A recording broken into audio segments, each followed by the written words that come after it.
Hello and welcome to another edition of the CFB Supershow. I'm your host, Walter Waddell, aka Dfs, joined as always by my co-host partner in crime here, Pete Cole. Doing things a little different this week. We're going to be covering the main CFB slate on DraftKings here tonight. Some scheduling stuff going on. So tomorrow we're not able to do it, but I am going to be covering the Friday slate, which is 4 games tomorrow night for you guys. So we'll still have that breakdown. I have a write-up up right now on yourfielderschoice.com for the showdown slate between Marshall and Appalachian State. But tonight we're going to cover all 12 games. So yeah, the pricing is out. Feel pretty good about it. We've had a chance to break up the games, and we have a lot of information for you guys. So Pete, how are you feeling about this slate that's coming up upon us? We're at week 4 now. Wow. Yeah. It's already almost October, right? MLB season is winding down. Another week and a half. And that's it. So it's gonna be all football. Feeling good, actually. I mean, I didn't go through the whole slate. Pretty much went through all my teams really, really hard. So I'm interested to see what you're gonna say on your teams on this slate. So that couple of days, but this is probably the one slate I pretty much got a good handle on so far. So a lot of information, a lot to get to today here. So it's gonna be good. Yeah. And we still have at the yourfielderschoice.com the promotion going on. Still 50% off your first 2 months. So instead of paying that $50 a month fee, your first 2 months are $25 each. And then we have a one size fits all type of thing. So unlike other sites, we give you one price for every single sport. So you get access to Pete's MLB stuff, Adam's soccer stuff, Big East NASCAR stuff, all my college stuff. We've got, esports, pretty much, NFL going on a big one right now. NBA is right around the corner. So every single sport available. We do top play breakdowns. We have cheat sheets for most sports now. We do Discord, premium member Discord shows. I just did one the other day for NFL. I did one for CFB late night slate. So lots of benefits to being a member. So get over there. We'll put out our Discord as well. It's free to join the Discord. There are 2 premium channels, the premium regular and premium college, where we drop injury news, depth charts, anything breaking. So definitely want to be a part of that. It's one of the most active Discords that I'm a part of. And I'm not just saying that because I work for them. So let's just jump right in. As always, if you guys have any questions, the live chat to the right there, comments, concerns, you want to talk about anything or you want us to mention on the show, be sure to put that in there. If you're watching live, we appreciate the support as always. Jumping in the first game here, Missouri versus Boston College. Right now I have it -2 for Missouri, -125, money line 58 over under. Boston College coming into the season, I was very excited about this team. During the ACC preview, I thought they had a chance to be a top 3, top 4 team easily. However, they have lost their QB for what is going to amount to probably the entire season. So that's Phil Jurkovich, the Notre Dame quarterback. Really strong player. And it's just, there's a lot of dread around the program now without him. So they are going to have to rely on Dennis Grosel, who does have a little bit of a noodle arm. I don't want to talk about a kid, but he doesn't have a strong arm. So the offense is going to struggle a little bit. They may have to rely on the run. So it's a less advantageous spot for DFS purposes. In his last couple of seasons, he's got some experience starting games. He's thrown for over 1,800 yards, 17 touchdowns, 7 interceptions. He has some semi-elite options around him in Zay Flowers and my guy Trey Berry. So he's not a total scrub, but he's not somebody we're going to be looking at for DFS purposes necessarily. One thing here we can notice about Missouri is they've gotten gashed by running backs. Boston College does have 4 running backs listed with OR tags on their depth chart this week, which is not an ideal situation. So I do want to go through the list of them, or at least the fantasy relevant ones, to kind of give you guys a breakdown in case you do run multiple lineups. Here's how you want to attack it. So Pat Garwo is my favorite. He ended up being the guy I thought would be the RB3 to start, but he's really kind of taken a hold of the lead back role. He gets the first and second down role first and second down role. He leads the team in carries the last 2 games with 15 and 16. He has 238 yards and 2 touchdowns. His YPC is almost 7. So strong in that regard. He just doesn't get any passing work. So he's only going to get basically that first and second down work. They bring in Travis Levy, who gets most of the passing work. Levy has the touchdown in 3 straight games. I'm sorry, Garwo has a touchdown in 3 straight games. And then Alex Sinkfield, who's the West Virginia back, he gets all the short yardage work and goal line work. So he has I'd say semi-high touchdown equity because of where he gets carries. He does only have 1 in the season, 100 yards, 25 carries, but he is going to be in the mix for goal line work. So keep in mind that. Levy, the passing work. first and second down work for Garwo, and then goal line work for Sinkfield. So it's kind of a tricky situation. I do like targeting them for DFS purposes because they are going to, they're going to score in this game against Missouri. I think this has a chance to be kind of a sneaky spot to stack for GPPs. And as I mentioned, the Missouri rush defense, they're getting gashed. Central Michigan's Lou Nichols, I know he didn't treat us that well last weekend, but against Missouri, he did go for 135 yards and a touchdown on 19 carries. Kentucky's Chris Rodriguez went for 198 yards and 2 touchdowns on 27 carries, and he caught a touchdown. And then even the Southeast Missouri quarterback, when they faced against Missouri, he rushed for just under 100 yards. And 3 other running backs for SEMO had rushing touchdowns against them, even though they got blown out. So the rush defense of Missouri is very bad right now. This is a spot to target. It's just not a comfortable spot to target for your main lineup because you could go with Levy and then watch Garro score all the touchdowns, or you could play Sinkfield and then watch Levy get all the touchdowns. So it's a little tricky situation. I do think Garwo is the best in terms of, his work, but the touchdown is going to be very high variance for everyone else. I would probably rank them Garwo, Sinkfield, then Levy. The RB4 who does get work isn't really worth talking about right now. As far as the passing game for BC, it's an obvious downgrade with Jerkovich out, unfortunately. Zay Flowers I was expecting to have a big season. And he did with the first game and a half with Jerkovich. He was looking good. He does have 10 catches for 213 yards and a touchdown, 14 targets. He's a burner. I like him. It's going to be tough to use him out here, I think. I do really like Trey Berry because Grossell, who can't really throw the deep ball, is going to have to rely on Berry. Berry didn't do much of anything last game, which is a tad concerning, but the first 2 games, 9 targets, 6 catches, 149s, and 2 touchdowns. And he was that tight end I talked about at length in the ACC preview. LSU, Mississippi State, I think even Bama was after him to be their tight end, and he chose Boston College. So the kid can play. I like him a lot. He's relatively cheap, and you can consider him. Because like I said, I think there'll be points scored here. And then Jaden Williams has benefited from Jalen Gill not playing yet. He's been out the first 3 games. So Jaden Williams has kind of stepped into his role as that WR2. He has 8 catches on 12 targets for 71 yards and 2 touchdowns. So another guy that's kind of in the mix, Kobe, and he's min price too. I think that stuck out to me is the fact that he's only $3K and he's the second most targeted player on the team. As long as Gill's going to remain out, it sounds like he is. Jaden Williams at $3K is a guy that I could see easily getting, a 440 and maybe even a touchdown at worst. So that is a kind of a sneakier value play at the stone min price. Kobe White is a guy that we thought was going to be better. He's only got 1 catch on 3 targets. He's not a play right now. It's very disappointing. I don't know why, because he was a good player in years past. And then Joey Lucchetti, who's the other tight end across from Trey Berry, he has 6 targets for 4 catches and 18 yards only. So those guys have been mostly disappointing. However, Lucchetti is sharing the OR tag with Berry this week, and Berry didn't have any catches last week. So I need to dig a little more into that to see if there's, does he have something injury going on, or, there's always secretive stuff. So as long as I just get the word off the Boston College boards that Berry's still going to get the work, I'm still interested. But otherwise, Jaden Williams at 3K is a pretty intriguing value guy that I don't think anyone's really going to be on. For Missouri, Connor Basilick, he's had a pretty surprisingly strong season so far. I know it's only been 3 games, but Missouri's off to a 2-1 start. Close loss to Kentucky. They played him all the way to the very end. In that game, he threw 51 times. So he's fully capable of having a good game, and the coach is relying on him to win them games. He's pretty pedestrian against Central Michigan in week 1. They really relied on the rushing game. Your guy, Tyler Batty, he went really ham. But he's then scored 28 plus fantasy points in back-to-back games. And I think that people don't even realize that Basilick is scoring damn near 30 fantasy points in these games because he's not a name you really think of for fantasy purposes. He's relatively cheap as well this week. So he followed up. He had a 294-yard, 4-touchdown performance against Kentucky, which is solid.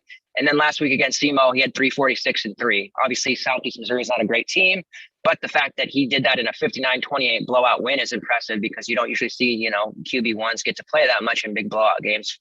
Trying to save him for injuries, but they let him, do some damage. So the offense has plenty of weapons for Basilick to do fine. It's a sub 7K price tag. I probably wouldn't use him in my main, but for GPPs, yeah, I think he's very much in play because people really don't consider Basilick, and they haven't since he's been around a DFS option.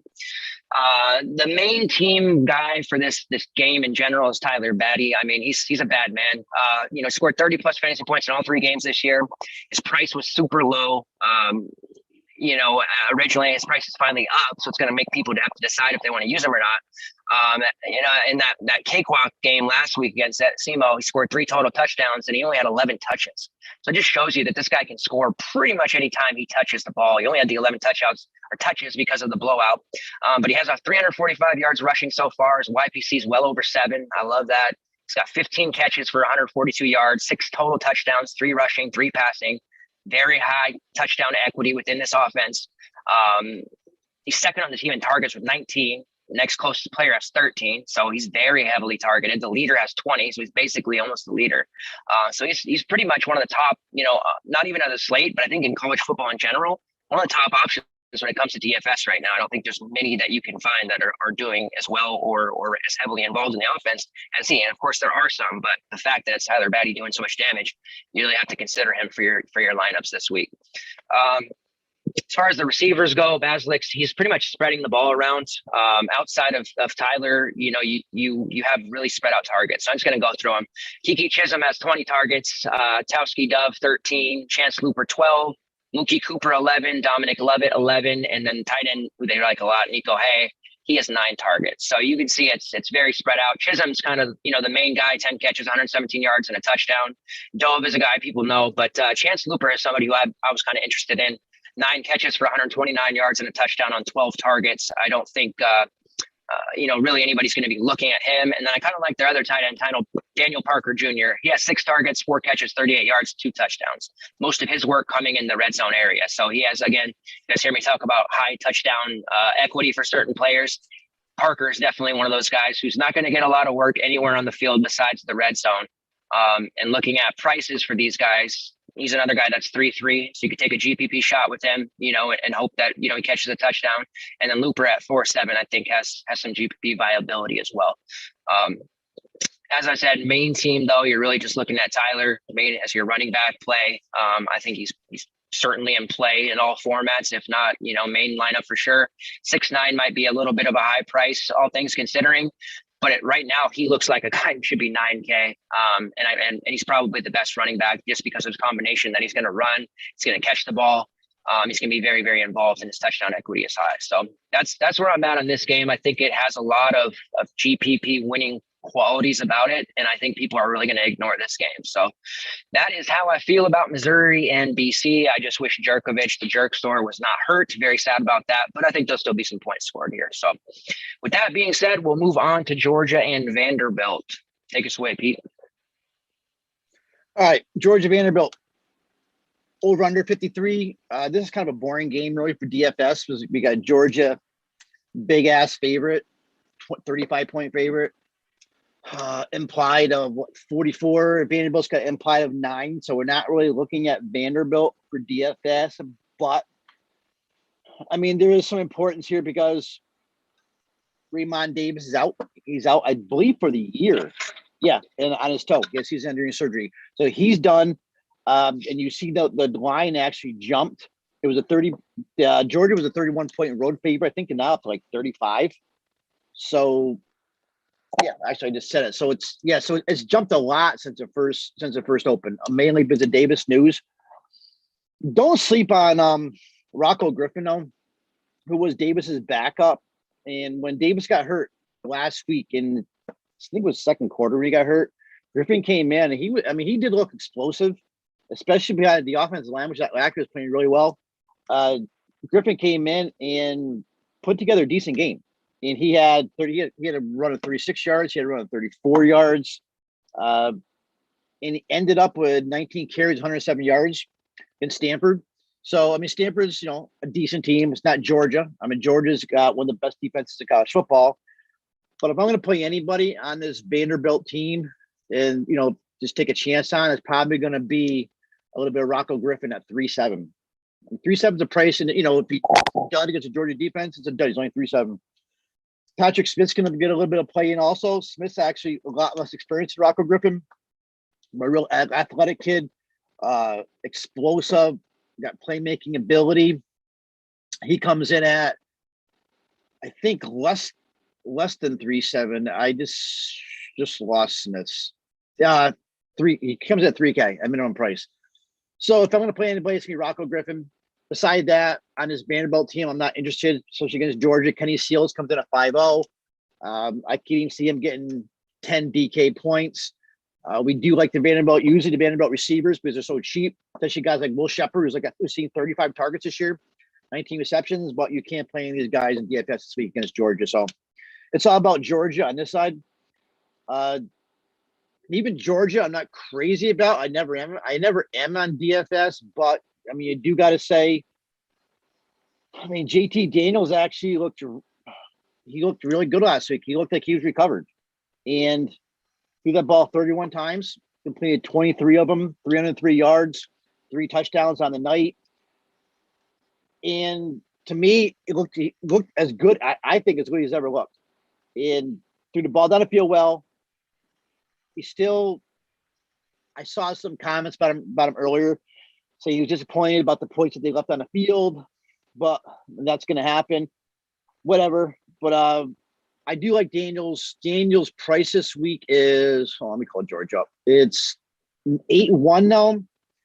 Down projected between 23 and 25 points. So he's in play.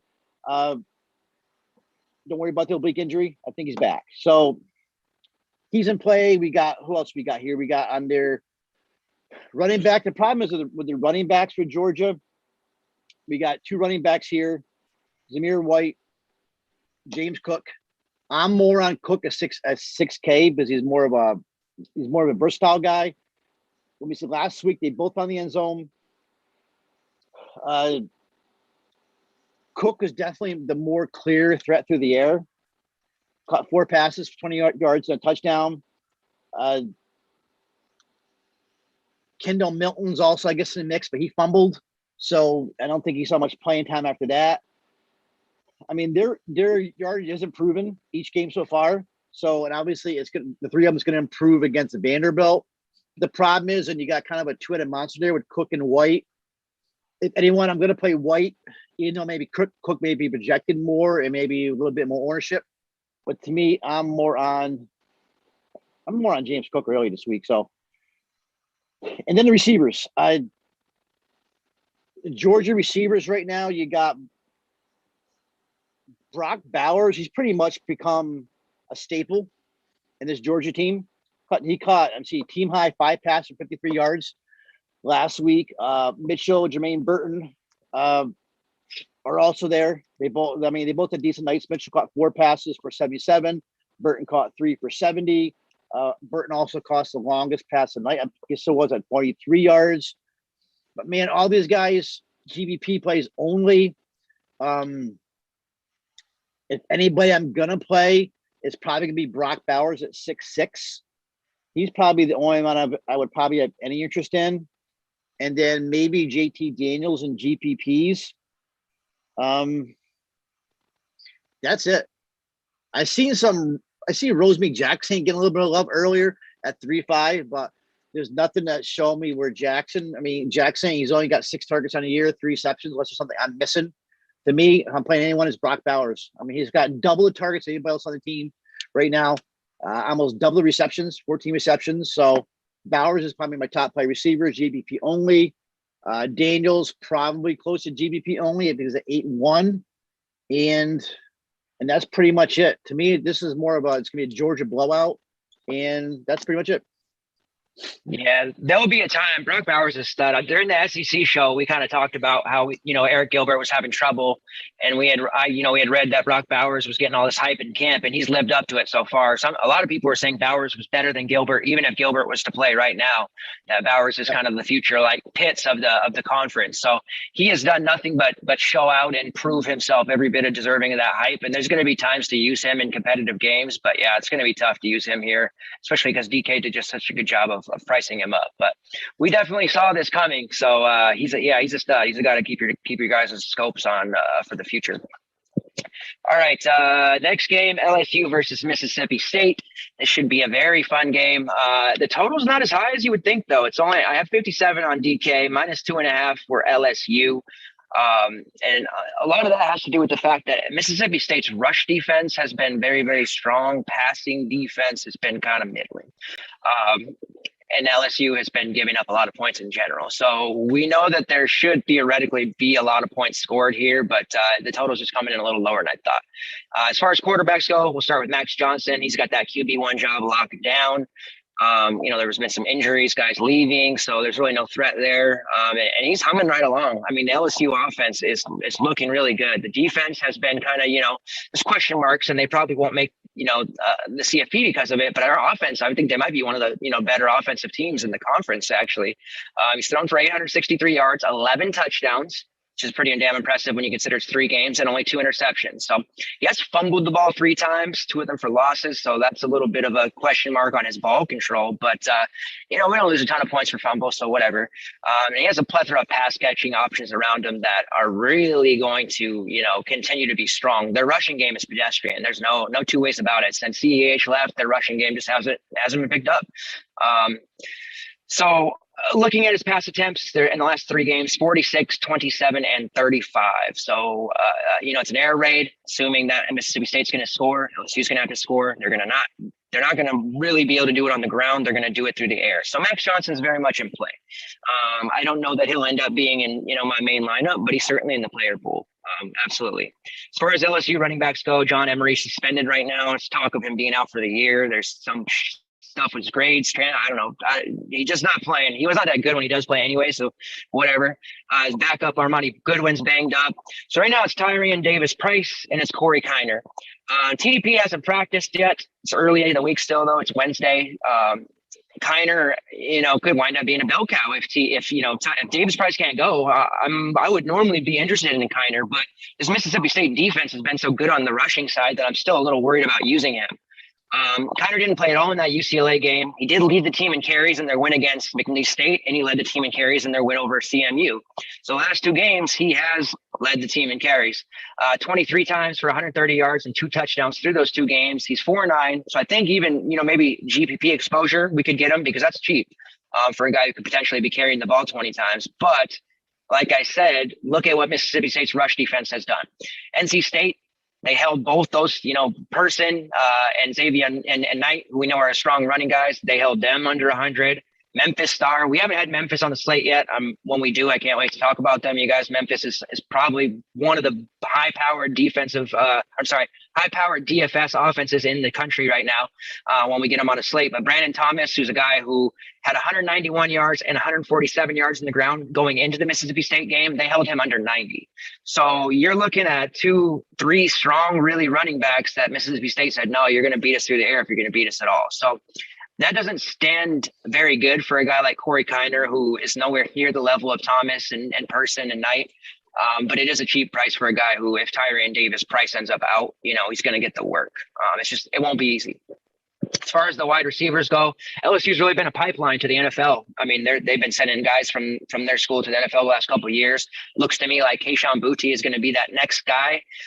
He's got a team leading 28 targets through 3 games, 19 catches, 218 yards, 6 touchdowns. Guy's averaging 2 touchdowns a game. He's on pace to absolutely shatter many touchdown marks if this pace can continue. They gave him a little bit of a break, though. I mean, he still had the 8 targets, which led the team, but against Central Michigan, he had 644 and a touchdown. So, they didn't really need him. So I could see why they didn't throw him a ton. A couple stat lines that stood out, though, on the other side for other receivers who we might look at. Jack Beck, he caught 5 of his 7 targets for 81 yards and a score. Devontae Lee caught 5 of his 6 targets for 47 yards and a score. And then Deion Smith was the big breakout, caught all 5 of his targets for 135 and 2 touchdowns. The guy who hasn't been doing anything and what most of the industry thought was going to be WR2 is Jeray Jenkins, who really hasn't done anything. He's got 9 targets in the 3 games, and he's caught 3 of them for 46 yards. So, and his targets have gone down each game from 5 to 3 to 1. So I don't know if he's getting phased out or he's just not as good as we thought. But Deion Smith is a guy that I'm pretty interested in. It was 1 game, so I'm not going to sit here and tell you that, yeah, he's a star now. But that's, very interesting in an LSU offense that he could put up a stat line like that. I really like Jack Beck the most outside of Boutte, I think, but I am keeping an eye on Smith. So for GPPs, if you're stacking this game in different ways, just rotate through those receivers. But Kayshon Boutte is going to score 2 touchdowns here today. It's just a matter of how much over 100 yards he gets. Not today, but Saturday. He's just a stud. All right, air raid offense, Mississippi State. Will Rogers runs that for Mike Leach. He's going to be throwing the ball till his arm falls off. Look at how many attempts he has had the last 3 games, 47, 49, and last game he threw 67 times. His completion rate, throwing that much, you'd think the completion rate would be bad, but he's 75% on the completion rate. So he's throwing a lot, getting volume, and he's getting quality targets. Now, a lot of those targets go to the slot, and a lot of those targets go to the running back. So you don't have to be super accurate to hit those guys 3, 4, 5 yards out, but still, I'll take that work, that volume, that accuracy. He's almost 1,100 yards through 3 games, 8 touchdowns, only 1 interception. So he's looking very good. He's definitely in play. I don't know that I love him as like a main team play or anything like that, but the quarterback on this slate just okay. Rodgers is okay, priced at 7-8, so he's definitely playable, but he's not my favorite by any means. Although I may change my mind as I build. As far as the running backs go for Mississippi State, you play Joe Marks, and it seems Dylan Johnson goes off. You play DJ, and it seems Marks goes off. It's a short sample, but they've been rotating hot games already. Not a good sign. Marks has 22 carries for 83 yards, 2 scores. He also has 22 catches already for 94 yards and a touchdown, been targeted 25 times. That's where that running back in this offense gets targeted a lot. We saw our guy Max Borghi from Wazoo, when Leach was there, he got targeted a shit ton. The only player on the team with more targets than Marks right now is Mekhi Polk, who has 32. And he was playing a slot in the first game, and he's just getting peppered with 2 to 5 yard throws. Dylan Johnson has 15 carries for 79 yards and a score. He's caught 16 passes for 116 yards on 19 targets. DJ is only like 4.6 compared to Marks, who's over 6K. So if you're going to use one, I'd use DJ for sure. But I would probably say they're better suited for GPP right now because, like I said, they're not both going to go off together, which is tough. So you're going to have to really make a decision. And I don't have a good enough read on them from a game-to-game basis. Leach is kind of has a short fuse, and if someone pisses him off, he'll play the other player like 8 series in a row. So it's kind of a tough situation. Same could be said for the receivers. I'm just going to go right in targets. Mekhi Polk, whose price has skyrocketed up over to 6K now from 4. He was 3.8 at one point. He has a team leading 32 targets, 25 catches for 226 yards and a touchdown. But the price is kind of meh for me now. Jaden Wally's got 19 targets, 14, 166 and 2 touchdowns. Austin Williams, 15 targets, 14 catches, 149. Malik Heath, 14 targets, 11 catches, 116 yards and 2 touchdowns. And then Jameer Calvin, the former Wazoo player, lots of experience in Leach's air raid offense, has 11 targets, 8 catches, 91 yards, and a touchdown. And then it's just fun to say, but Ra Thomas, one of their WR5s, he has 6 targets, 458. If he ever gets good, I'll have fun saying Ra a lot. But the prices are mostly up for these guys, especially Mekhi Polk, like I said. But Calvin's only basically 3.3 actually, so almost min price. Like I said, he knows the offense well. So if you're really looking to get a piece of this game, I think Jameer Calvin at 3.3 is a fine play. He's going to get 4 or 5 targets in the game. It's just a matter of what he's going to do with those targets. I've already, in 2 games I've talked about, identified 3 players under 4K for you that you could be looking at for, they're not necessarily cash plays, but cheapies that you can easily fit in, some of these high-priced running backs or QBs who we're going to get to through the slate as well. But Calvin is probably one of the better, cheaper options that you can rely on to get targets. I had mentioned Jaden Williams, 12 targets from BC being min price. Still a little bit of an uncomfortable play overall, I admit. Whereas with a guy like Jameer Calvin in the air raid, I would feel confident that he's going to catch at least 3 balls. Yardage to be determined. So definitely a game to target. Keep in mind, Mississippi State's rush defense is looking elite right now. None of people are talking about it, and Max Johnson is throwing almost as much as Will Rogers right now. So good game to target, despite what the total says. All right, Texas Tech, Texas. Unless you want to add anything, Pete. No, this is a good DFS game. Anytime the air raid offense, Mississippi State's playing, it's going to be good. So, and LSU. So, but no, that's it. Texas Tech, Texas, Battle of Texas here. We got kind of a middle game, 61.5 over under, 61 over under, I guess. Texas is away, 7.5 point favorite, 34-25 implied. Texas Tech, 26.75 implied. This game could go either way. It could be a little bit closer than Vegas is showing, or it could be a blowout. So let's start with Texas Tech first, and I'm really interested in Tyler Shuck here. And it's kind of, to me, it's like, which Tyler Shuck's going to show up against Texas? I mean, this is the one's future to Oregon after Justin Herbert, NFL Rookie of the Year, left. Now he's, 4-star recruit. Now he's sitting here at Texas Tech. I got him as a 27th ranked PFF passer. I think he is firmly in play at 6'5". I think 6'5" is probably a little bit cheaper than he probably should be. I could probably see him Shuck more like 7 candidate slate. So I actually do like Shuck here. Shuck, he's got right now great game. Great game against FIU. Shaky against Stephen Austin. So that's the question: is which Shuck's going to show up? So he throws a deep ball.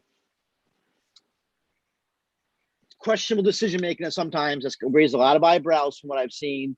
I said he's been brilliant against FIU last week. His stat line last week is jaw dropping: 399 yards, 4 touchdowns, 54-21 win over FIU. But then against Stephen F. Austin, he wasn't that great. He only completed 12 of 22 throws, picked off twice. And here's the thing: if Shuck isn't on top of his game, that Texas secondary is going to be licking his chops. They're going to be all over him. But this is the type of game where Shuck can prove himself. If he proves him, if he does well against this Texas team, and then we know, that kind of caliber, then we know Shuck's for real. So it's kind of a big game for Shuck.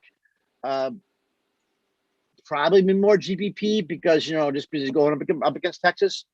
But I do honestly, I do have a good, maybe more of a gut feeling.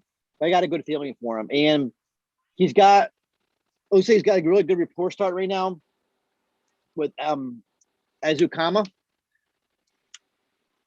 and Azukama is 7K, probably a little high, but he's a big kid. This kid's a big target, 6'3", 220. He's right now, he leads Tech. He's got 350 yards, 16 receptions. He's averaging 21.9 yards per catch. Highlight of a season right now, he had that 75-yard touchdown against Stephen F. Austin. And heading into last week, he was the number 1 ranked receiver in FBS receiving yards. He's dropped it down the 9th because against FIU, he sidelined for a big portion of that game, which explains why he wasn't as effective. But big deal, it was a big blowout. So Azukama's on my radar. Tyler Shuck's on my radar. Any other receivers? I do like Travis Kuntz. Kuntz is a big kid. 2 touchdowns in the first half of that game. And looking at his target, he's got 10 targets on the season and 10 receptions. Is that going to hold up? No. But 81 yards, 2 touchdowns. I like Travis Kuntz, especially as I like the price at 4-1. So Kuntz is in play for GPPs. Running backs. Another tough one here because Roderick Thompson, she had shoulder surgery earlier. Off season, he's back. And when he was out, Taj Brooks actually played really well, stepped up in a big way, racked up 284 yards, 4 touchdowns on the season. Thompson did come back last week, played limited minutes, got 4 carries. You're probably going to see a more prominent role this week against Texas. As he works his way, back into full fitness, back in the game. So Brooks is going to play a little bit, but pretty much puts it down on the GDP. But at 4-1, no problem using it if you're multi-entering. Thompson at 4-8, probably the same way, but neither of these guys are anywhere near a cash. And that's pretty much it for Tech. Yeah, so I like Kuntz, GBP. And I like to if you're gonna do run GPs, run a Shuck, Azukama little lineup stack, maybe even a game stack with Texas. Maybe more than 4 or 5 lineups, and you may have something there. So that's on the Tech side. On the Texas side, so this game is going to be closer than a lot of people think. It's all about the main man, Bijan Robinson. The kid's a stud. He's 7-2 this week, which isn't too bad. Probably, to me, is probably a core play for cash because of that price. I think the kid's probably top 10 running back in college football. I mean, he's fast. He's the fastest Longhorn to hit 1,000 yards since Jamal Charles, and that was, I believe, in 2006, 2007. But that just kind of kind of a glimpse of how good the kid is. 299 yards in 3 games. Last week it was a blowout last week. They beat Rice 58-0. They're up 37-0 at halftime, and he had 21 of those points. So that just shows how good Robinson is. Another stat I found here: when Texas is 5-0 in games, and when Robinson eclipses 100 yards, they're 0-2 when he's held to less than 100 yards. This game, Robinson should have a big day. Let me see. Tech is holding. I mean, your defense right now is only holding 50, is only averaging, allowing 54.7 yards. But it's a different animal here beyond Robinson. So Robinson still, to me, a core play. We'll say Casey Thompson is going to start. Steve Sarkisian has said he's going to play. But the thing is, what worries me is he's mentioned he wants to play both quarterbacks this week. He's hoping to. Thompson started his first game last weekend against Rice. He's 15 for 18, 164 yards, 2 touchdowns. Not a cash play, GPP only. Like I said, Sarkisian has mentioned he wants to play. He was hoping to play both of them as long as the game goes okay. But there's no way can I be saying that Casey Thompson is nothing more than multi-entering. Going to receivers here. My favorite receiver is Xavier Worthy at 4.7. I think Worthy is – I have Worthy's stats up here. Now here's a kid that Sarkisian actually recruited him to play at Alabama, and he turned him down. I think he went to Michigan for Harbaugh, ended up here at Texas and back with Sarkisian. And Worthy is actually, let me see, 3 games in his college career. He's actually showing the flashes of what everybody thought. He's a kid from California, how good he was in high school. Let me see. His first 2 appearances, he only had 3 catches, 2 of which went for 34 and 25 yards. Last week, and I remember reading this, Sarkisian said he wants to get Worthy more involved against Rice, and right out of the gates, he received the first offensive touch. It was a jet sweep. Finished the game with 7 receptions, 88 yards, and a touchdown. All in the first half, though, was a blowout. Including 31-yard catch. Catch and run, move the chains in a 4-3. So Worthy, I think, is going to be a star here. All of a sudden, when Worthy has now showed up, I said these short slants, these deep posts, these jet sweeps. He's now has 3 of their top 5 receptions, longest receptions on the season. All of a sudden, Worthy's a man at 4.7. And guys like Joshua Moore and even Jordan Whittington, to me, are taking the back seat. Whittington struggled against drops against Arkansas. He had struggled with drops. He just 1 catch for 7 yards against Rice. Joshua Moore, 4 catches for 39 yards. Right now, Worthy's finding his footing, building confidence. Xavier Worthy, to me, is one of the sneakiest plays at 4.7 on his slate. So to kind of wrap this up, Bijan Robinson's your man. Core play probably.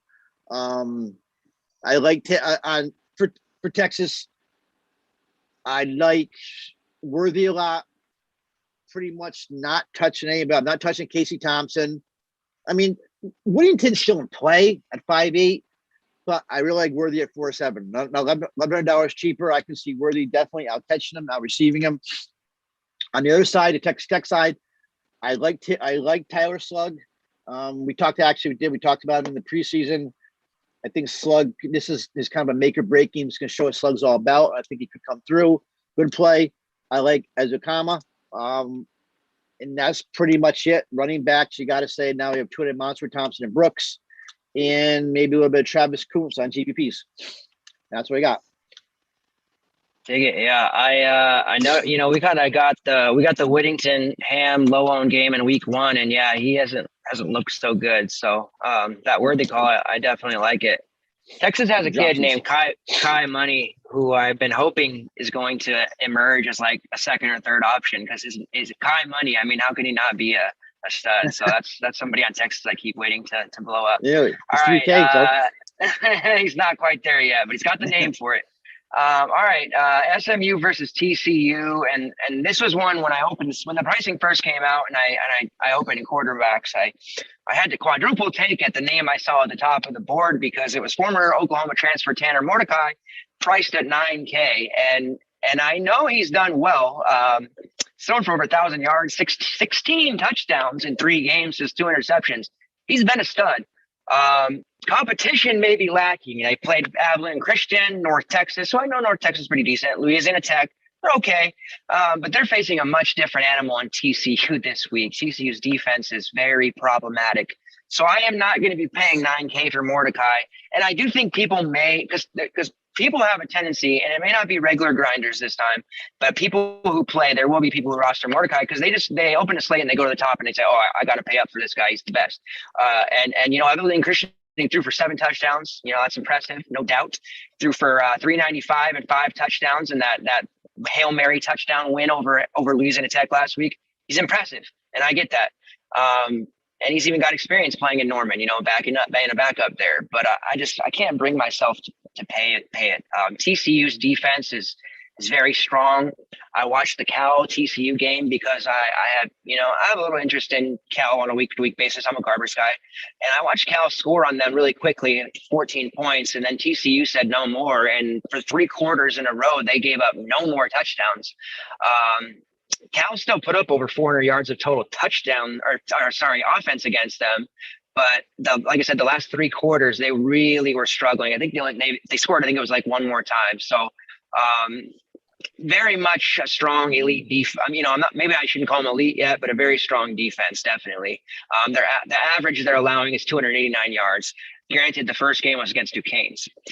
So I'm a little worried about playing Tanner Mordecai here at $9K. I just don't see that being an optimal move. I could be wrong though. SMU's, offensive weapons are strong, but I tend to think TCU's defense is going to win out here. Now, running back, SMU is, I haven't liked SMU running backs since 2019 when they had our guy X over there. So I don't know, man. It seems like they got some strong running backs to start with, but this is definitely a passing offense first and foremost. Ulysses Bentley's there at 6'6". I think that's a little too high for me. He does have a YPC of 7.6 through 3 games for SMU, so that's strong. 250 rushing yards, 140. One of that came against North Texas, though. So all but 90 something yards in 1 game. He's definitely viable for tournaments. He's probably the 1A to North Texas transfer Trey Siggers 1B. They're kind of complementing each other rather than a backup starting situation. Siggers, let's see, he's have double-digit carries in all 3 carries. He has 34 carries to Bentley's 33, so that shows you right there they're sharing the load. His YPC is a lot less at 4.3. He has 147 yards on the ground. He does contribute a little bit in the passing game. He has 4 catches, but hasn't yielded very many yardage. So Bentley, obviously the better statistical play, but when you look at the carries, you're paying almost $3K more for Bentley. I just don't know if I would see that being a smart move. Siggers is 3.7. If he's going to keep getting 10 to 15 carries, he might be worth a shot. I will say that on the running back side for Cal, Damian Moore, he had 71 yards and 2 touchdowns against them. Granted, again, that was very early. It kind of punched TCU in the mouth, and then TCU said no more. So it's hard for me to say really what TCU is susceptible at just yet. I know SMU is going to come into this as a very glamorous offense, and I think some casual players are going to be attacking them and using them because they do have some sexy numbers. But you really have to look at the context of the slate and who they have played so far. I think it's really important that people think about that because I know in college football, a lot of times people forget matchups do matter a lot of times. In basketball, they don't seem to matter as much, but they do in football. At wide receiver, they've got some weapons here, right? Seems like Reggie Roberson's been in college for a long time. He was, been stud for years. He was only able to play in 4 games last year because of a serious injury. He's been productive, in his 4 seasons there. Over 2,200 receiving yards, 19 touchdowns through 3 games this year. He's caught 14 of his 17 targets for 171 yards and a touchdown. So, but it seems like he's been bumped down. He had the WR1 spot kind of locked down for a while there until the injury, and now it seems like he's kind of that teetering between WR2 and WR3. Everyone's sneaky player last year was Danny Gray. We all pegged him for a breakout, and he did good. But this year he's actually having his breakout. So he's leading the team with 23 targets. He's got 16 catches for 228 yards, 4 touchdowns. Danny Gray's he's having the season that we envisioned for him last year. And then you got Rashee Rice, who's another guy. He's kind of, trading off between 2 and 3 with Roberson. He has 10 catches on 11 targets for 207 yards and 4 touchdowns. So Rice and Gray are both priced up because they're the ones scoring the touchdowns. But you look down and you see Reggie Roberson at only 4.5K. And Roberson's a guy who's been 7K, when healthy for a couple of seasons now. So you mentioned, Worthy being sneaky, which I totally agree with. That's a great call. But I feel like, if I'm going to, go with SMU, and I think it's going to be popular, and I don't want to get caught with my pants down and have no exposure to a popular game, where can I get a little different? It might be Roberson at 4 or 5 because Gray's up there at 7. Rice is up over 6. So, and really the targets are pretty close. Gray has 23. I see that, but then you got 14 targets for Roberson and 11 for Rice. Rice has got the deep ball and the touchdown equity, maybe a little bit. It's hard to say that through 3 games because touchdowns are a little random at times for receivers. But Roberson's definitely getting a high enough target share to consider for 4 or 5. So I think he kind of rolls into that Worthy territory of being a sneaky play at wide receiver. I think going cheap at wide receiver this week is ultimately going to end up being a pretty strong play because we're already identified 4 or 5 cheap guys for you. And he doesn't seem to have any lingering effects from that knee injury from last year either. It seems like he may need to build a little more chemistry with Mordecai. It seems like Gray and Rice have done that quicker. But he's viable in all formats, whereas I think Gray and Rice are more like GPP type of plays. Now in this offense, and I know there's a little different coaching staff this year, but this offense has produced really high productive tight ends over the years. Grant Calcaterra is the guy to look at now at tight end. He's thriving pretty much. He has 18 targets, 12 catches for 193 and 3 touchdowns. So another guy with high touchdown equity in this offense. Last year and the year before was Kyle Granson. We always got Kyle Granson at like 4, 5, 5K. Granson was strong in those 2 seasons. So when he transferred from Rice, he had 1,200 yards, 14 touchdowns, 78 catches, and 119 targets. So now Calcaterra slides into that tight end 1 role, and he's already running, ripping and running with the 193 and 3. So you can definitely look at Calcaterra. He's fairly cheap as well. I like him and Roberson as maybe my SMU exposure. Wouldn't probably play both together or anything like that, but I think one or the other certainly in play. He's only 4.9. So, I'm a Danny Gray guy. I was last year. I think he's fine, but I just don't think paying 7K makes that much sense. Now, in the past, I would be, I'm going to play my guys. And I do this in basketball a lot. It works for me in basketball, but in football, I have to stop and say, well, yeah, this is my guy. I want to play him, but I got to be smart. There's the context of the slate. Here's the prices on these guys. Here's what I need to do. So, if I'm going SMU, I'm going with the cheap side of it. TCU side, I have a hard time getting down with the Max Duggan price. And I think Hacksaw is certainly in play here. SMU's defense is going to give up points. We know that. Duggan's 8.7. It's just so weird because we were getting him for 6K and 7K. But he's strong. I mean, this is a weak defense, and Duggan's got that, dual threat about him, right? So he's going to run a little bit. He's going to be able to pass enough. He's just a really strong play on paper. And if I'm going to pay up at QB, like I think I probably will, and not Mordecai, I think Duggan is probably that guy. See against Cal, which ended up being, I guess it's 34-32. So they did give up a little bit of points, but it wasn't from Garbers. He had 33 fantasy points. And then the Duquesne's game where they won just 45-3 very easily, he still had almost 20 fantasy points. So I definitely think Duggan's in play here at home against SMU, a team that they're going to, bop around.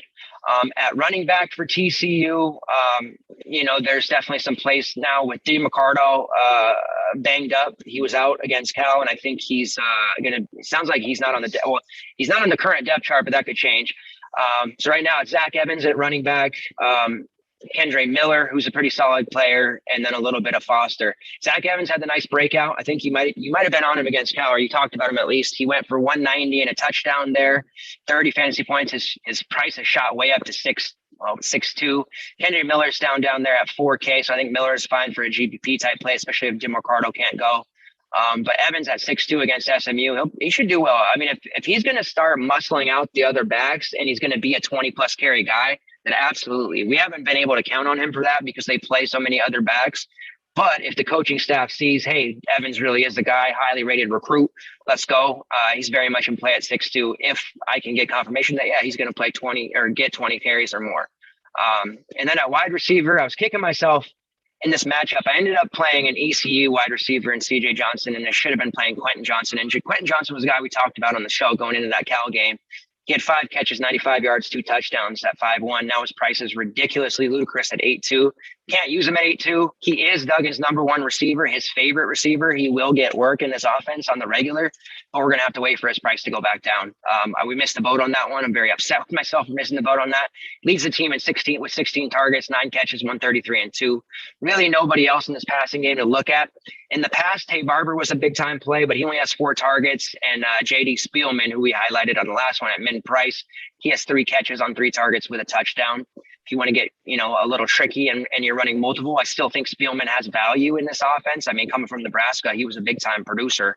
So it's not like he just forgot how to play. It's just there's a lot of pecking order to be decided here for TCU, and he doesn't start, but he can still break it, and he returns kicks, so he can get you a touchdown at 3K there. The other cheap guys that Pete and I haven't mentioned are better. I think I would take Jaden Williams from BC before I took Spillman because he's a starter, but he's very much in play. Otherwise, Duggan, who I do think will be popular at the end of the day, and maybe a little Zach Evans here. And then SMU, they're all priced out, although Roberson and Calcaterra definitely have value at sub 5K price tag.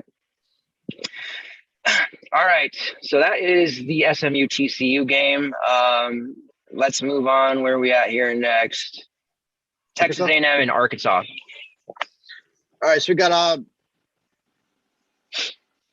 Arkansas visiting Texas A&M. No, Texas A&M visiting Arkansas. I'm sorry, 47.5 over under, kind of low. We got probably, I think it's the 3rd lowest on the slate. It looks like. Texas A&M looking at 26.5 implied. Arkansas at 21 implied. Texas minus 5.5 point favorites. So I don't know. So this is what they call the Southwest Classic. I don't have a lot of interest in this game for DFS purposes, but of course there's plays here. So let's start with A&M. So our quarterback is out. We obviously have a new quarterback here, Zach Lozada. He came in 2 games ago. Second half when Haynes King got hurt, didn't look good against Colorado. He was 18 for 38, 138 yards and a touchdown, and really looked much better last week. And went over to Mexico, kind of like shook off the nerves a little bit. Finished 275 yards, 3 touchdowns, interception, 19 for 33. Now, though, kind of a major uptick now going up against the Arkansas defense. And especially against Arkansas, ball efficiency, ball protection really come into play, really going to matter. So it's a big game for Cal's. Oh my God, how do you say it? Calzada. Is he ready for it? Is he ready for it?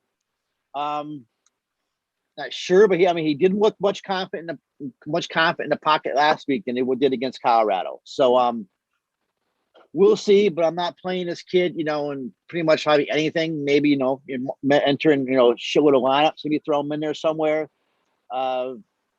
He's worked, but he did get a full week off. The one good thing is the kid did get a full week of practice in before he faces Arkansas, who's ranked 20th, but pretty much not a play in DFS. Going to his receivers, anybody interested in playing would be Jalen Weidermeyer. Love the price though at 4.3. He's always a top target. Always top target there. 12 passes, 141 yards this year. Actually, this became the fourth tight end in A&M history to get 100,000 yards. So this kid can run routes from the traditional tight end, and he can also run routes from receiver slot. So real talented kid, strong hands, ability to catch balls in traffic. He can definitely cause problems for opposing defenders. So Jalen Weidermeyer is always in play. Played him a lot last year at 4-1. That's probably it. Looking at maybe anybody else, Chase Lane. What's Chase? Just Chase Lane is 5'2". That was a little high when he got this quarterback thrown to him. We got 21 targets on the year. So that's pretty much, that's pretty much all I'm looking at on the receiving end. Then goes Isaiah Spiller. I mean, Spiller's a stud. I mean, he's got already 200-yard games, 6.3 yards per carry. He also he'll catch. He's also a pass catching option, 6.3 yards. 8 receptions, 100 yards, touchdown, 3 games. They're probably going to rely on Spiller to get the offense rolling, especially if Calzado struggles here. But 5'9", actually, you know what? I don't mind that price of Spiller at 5'9". Let me backpedal there a little bit. I don't mind that 5'9" price. I can see Spiller giving you 16, 18 fantasy points here. So I kind of like Spiller in a spot. Weidermeyer to me is more of probably is a value play at 4-3. Making 2 or 3 lineups. I can see him in, maybe my third lineup. But that's pretty much it for A&M. But even though A&M is probably going to win, I don't see much DFS, goodness here beside Weidermeyer and Spiller. Arkansas, KJ Jefferson. He's a dual threat kid. I mean, kid's good, and he's already. So I guess let me start. Texas A&M right now is they faced. Let me see. Texas A&M has faced Dustin Crum, who rushed for 61 yards. So they faced a mobility quarterback. Dustin Crum for 61 yards. Brendan Lewis, actually for Colorado, 76. Terry Wilson was minus 14, but he did have 9 carries. So it does prove that New Mexico was willing to run the ball. They're willing to pound it a little bit. So they're used to facing these type of quarterbacks, but Jefferson's a different type of animal. First 2 weeks, they're pounding the ball. Last week, more of a balanced attack. But I like Jefferson, actually. I mean, he had a career high day, actually, passing against Georgia Southern. Done that Warren Thompson, a really good throw, 60-yard touchdown last week. Red zone wasn't a problem. So if Texas A&M does have a weakness, it's going to be in the rush defense. So I do like KJ Johnson. I do like KJ Jefferson in this game. I'm not sure how much. I don't know. Nah, at 5'7", though. If anything, I'd probably be more interested in some of these other quarterbacks. So I don't. This is a weird DFS game. The more I'm looking at this, it's got a 47.5 over under. I really don't have anything much. Traylon Smith is a running back 5'5". He's probably more of a GPP play. Traylon Burks at a 6K is too expensive. So if anything, I guess you could use Jefferson maybe naked, but that's pretty much it. I can't really. That's all I really have for this game. You can't. I'm still undecided on Jefferson here. What to do with Jefferson? I don't know. Is he? I mean, he's a runner, but is he? I don't know. What's your take on this kid? He's exciting. He's not very accurate of a thrower, but they haven't, really needed to him.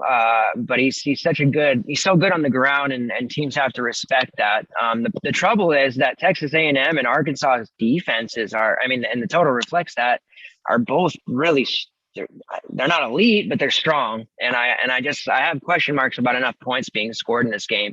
They did trap us a bit with the pricing because, like you said, Spiller's pricing is good.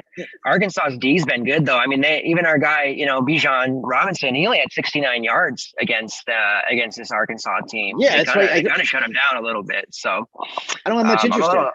Yeah, I'm a little nervous about using any of the running backs in this game. Texas A&M though, Chapman Caleb Chapman is out, and Hezekiah Jones are both out, and Aeneas Smith is questionable. So they got a bunch of guys out. Yeah, I was gonna say there's a bunch of guys out. So I like your Whittemire call because he's gonna have to be relied upon heavy. So even though I respect the defense on both sides, he's cheap enough that we might have to look at him, or even a guy like Demon at 4-4. He's going to have to play a lot. I know he just played that first game against New Mexico and he had like 100 yards. He's going to have to play a lot with 3 receivers out. So there's some value at the receiver side here. But yeah, the quarterbacks and the running backs, I have some issues with because of the defense on both sides. So I do like Jefferson long term, but I don't know if I can use him today or Saturday. So as I'm going through this, I don't see much value here at all. I mean, besides Spiller, 5.9 I think is valuable. I'm not going to pay 5.5 for Traylon Smith. I'm not going to pay $6K for Treylon Burks because I just don't trust Jefferson's arm yet. Like I said, A&M's defense. So no, both defenses. This game is more of a push game. And if anything, I'm playing Jalen Whittemire at 4-3. And hopefully this, Calzada kid comes through and, Whittemire is more of a security blanket for him. Yeah. So that's another cheap receiver that we're giving you under 5K in Whittemire and Demas too, because like I said, with Smith is out, Demas is going to have to be called upon. The Baylor Cup kid who they've been, is a top tight end coming out in 2018, 2019. He hasn't been able to get healthy. So there's a lot of potential balls here. And last game too, Moose Mohammed, he had 3 catches for 24 yards and a touchdown. He may be called upon as well at Stoneman price at 3K. So as we head towards Saturday, we'll have some more clarity with Smith's status. But as of right now, Chapman and Jones are both out. So I do see some value here with Texas A&M wide receivers. I don't love it though, because that Arkansas defense really impressed me against Texas. And we know A&M, they've already shut down Colorado. And the New Mexico coming in New Mexico was crushing, and they got held to 0 points against them. So it's gonna be a better game to watch than this for DFS. Definitely. All right. Let's see. Yeah, Paul Lynch says sneaky DFS GPP game with the low total. Definitely, prices are good on them. All right, so I'm going to go with the next game here, and this is one that I'm obviously quite interested in. There was a lot of chatter in the chat room or the Discord today about this game. We have some Notre Dame fans, we have some Wisconsin fans, so they were bickering today. But Notre Dame versus Wisconsin. By the way, as far as totals go, I didn't mention the TCU SMU game total is 65. So, but Wisconsin, Notre Dame, another small total. I have 46.5 right now. Looks also like Wisconsin minus 6.5. So that was what the debate was. Notre Dame should be favored. Wisconsin shouldn't have as big of a big line, whatever. But this is definitely going to be a physical game. Both teams are going to try to run and kind of bleed the clock. Whoever gets the early lead is going to try to ball control it and just run and get out of there. So don't expect a lot on the shoulders of these pass catcher or the throwers. Jack Cohn is he's priced out still for me. His price has come down, but I just can't use him. I know the price is actually more appealing now after 2 straight games down. He's not going to be hitting 30 very often. It is against, the revenge narrative's in play, I guess, right? I like a good revenge narrative, but I'm just not big on him. I'm certainly not big on Graham Mertz, who hasn't showed us anything just yet. So quarterbacks for me in this game are kind of out, and I'm not really looking at pass catchers, especially not on the Wisconsin side. If I was to look at a pass catcher, I think Kendrick Pryor at 3.8 would be my main guy I would target there if you're twisting him out or enforcing me. Otherwise, it's all about the running backs here for me on on the Wisconsin side. Now, I continue to be the only one in the industry that is targeting running backs against Notre Dame. I was on King Duru last week. It was only 4-6. I know that he didn't get necessarily the ground rush. What do you have? 10 carries for 45 yards. Still a YPC of 4.5, but he ended up catching 6 balls for 39 yards, almost 15 fantasy points at 4-6. So that's another running back that came through for us. Now we have Chez Mellusi, who has looked extremely strong in his first 2 games. I gotta backtrack here because coming into the season, we both weren't that high on him. He'd never taken more than 8 carries in any game at Clemson, so we just didn't think he would hold up for big carries. Jalen Berger was around, and then all of a sudden from game 1, he touched the rock 30 plus times. Game 2, 20 plus times. So they're giving him the bell cow role. And he's running with it. He has a YPC of 5.2. He's already had 51 carries through those first 2 games, 265 yards and 2 scores. He's got 2 passes, but that's not really what we're caring about with him. We like our running backs to catch passes, but if they're going to get heavy volume, it's fine. Price tag reasonable at 6.4.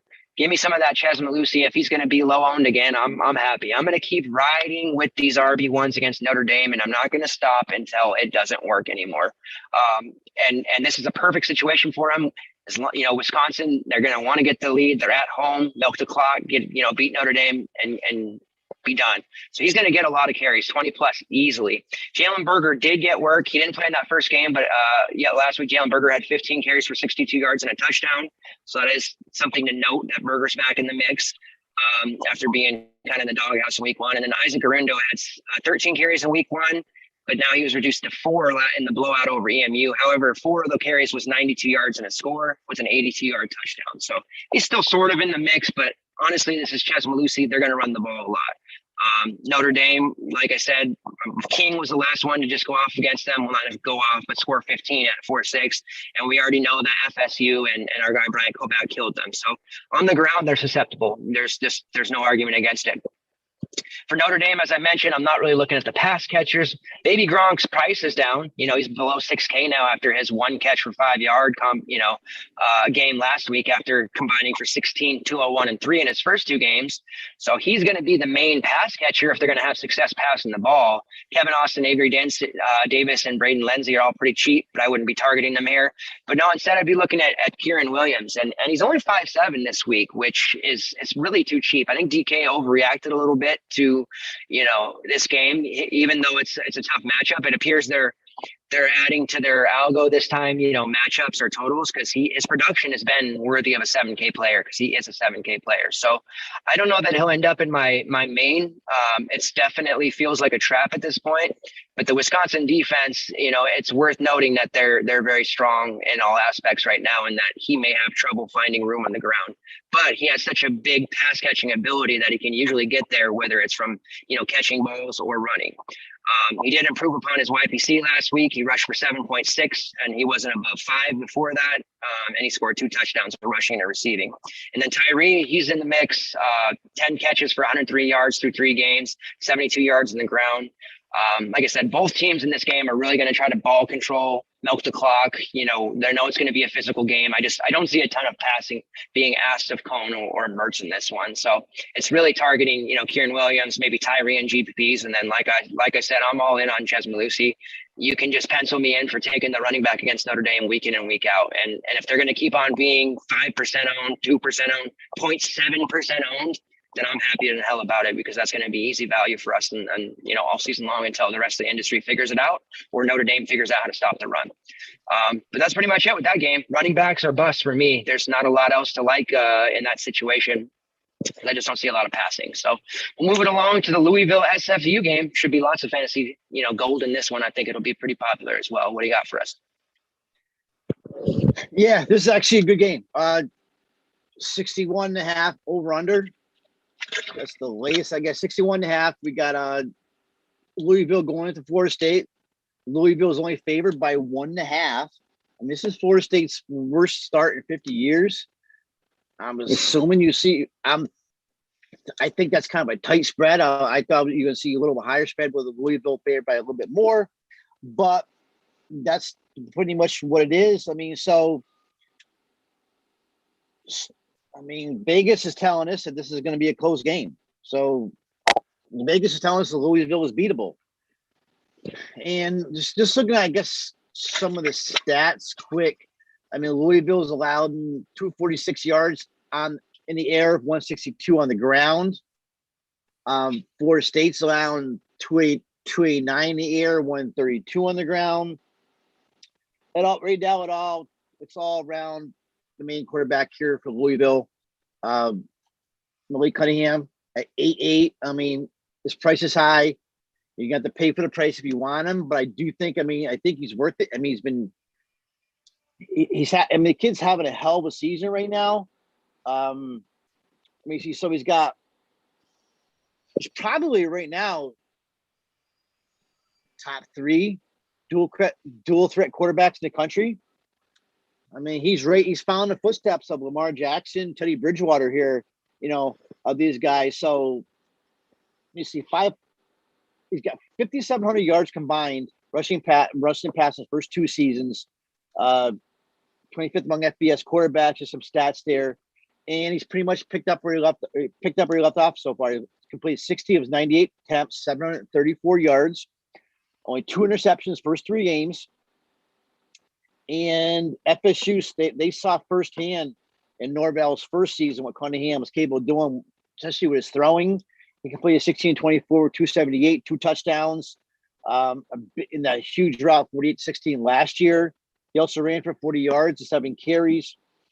And this season, I mean, Cunningham's only ranked, he's only ranked 10th, in ACC and passer rating, but he's 207 yards rushing, 42 carries, is 10th overall in the conference, and second among quarterbacks behind Sam Howell, which we actually mentioned this morning. I didn't realize Sam Howell is the number 1 ranked PFF running quarterback in the country right now. So they got him graded at 79.1, and I think it's 40th PFF. So he still needs more consistency throwing, but it's all about Cunningham right now. So he's definitely the play. I think, is he a main play? Is he a core play? No, because of the 8.8 price.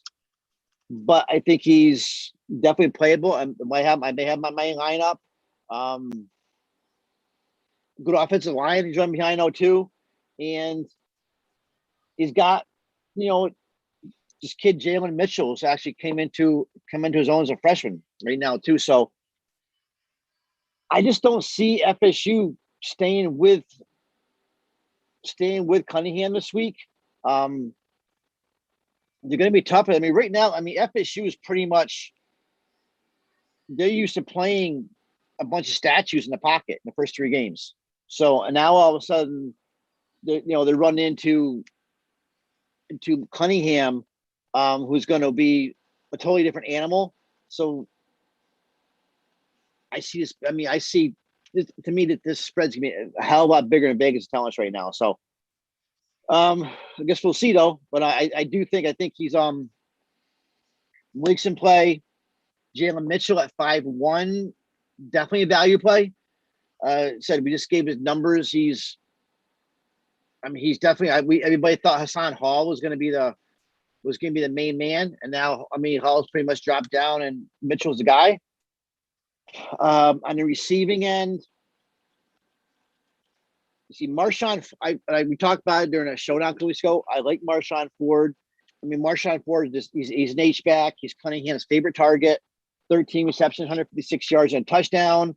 He had a career night against UCF.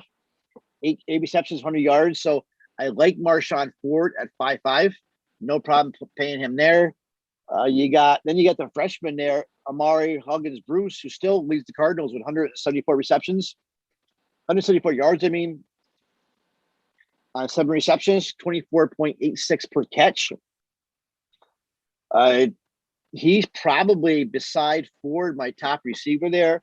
Everybody else, even Braden Smith's only got 7 receptions on the season for 1 touchdown, 36 yards. Smith hasn't been the player we thought. Jordan Watkins, a freshman, hasn't been too bad. He's 4.0. Sneaky play, 9 receptions, 92 yards in the season. Josh Johnson, probably not, more of a late GPP play. But it's all about Cunningham here. And if you're going to play anybody, you're going to play Cunningham. Maybe a little Jalen Mitchell at 5-1 for Louisville. On the Florida State side, man, I don't know who you play. You got Mackenzie Milton who's starting. I guess he was named he was starting this week, right? And started Wake Forest, gave way to Jordan Travis midway through the game. Travis got hurt. So Milton actually has been named a starter. I mean, he hasn't been great. Wake Forest, 11 for 16, 119, 0 touchdowns.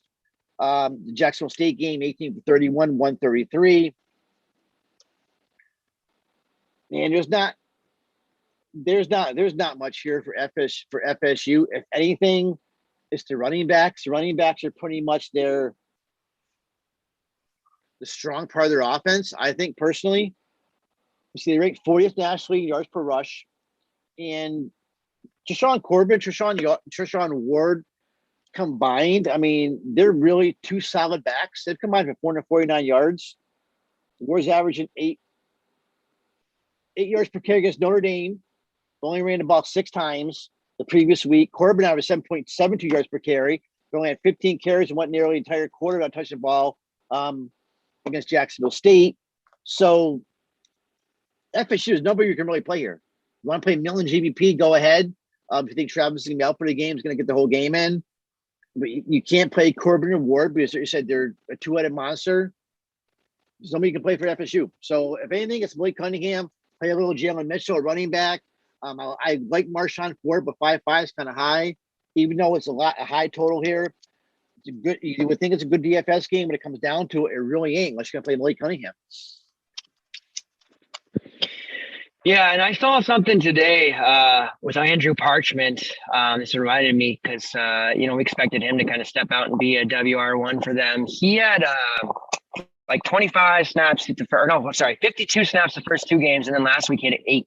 So I don't know why that's happening, but Norvell doesn't seem to have a clue with what's going on playing 8 snaps for Parchment.